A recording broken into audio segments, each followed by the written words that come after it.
Individuals and 2 teams have been inducted as the Maine Basketball Hall of Fame class of 2023. The ceremony was hosted at the Cross Insurance Center, where players, coaches, teams, and all those who impacted the game of basketball in Maine were honored. Alongside the inductees, 6 people were crowned Legends of the Game. Maine Basketball Hall of Fame began in 2014 with a focus of preserving basketball history in the state. We spoke to the inaugural president of the nonprofit to hear about the process of induction.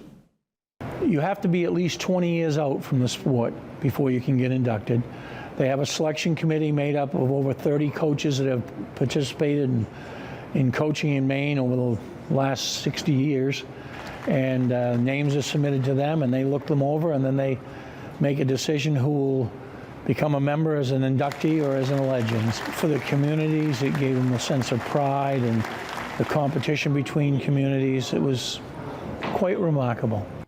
At the ceremony, inductees received heartfelt introductions and honors from their coaches, family members, and friends.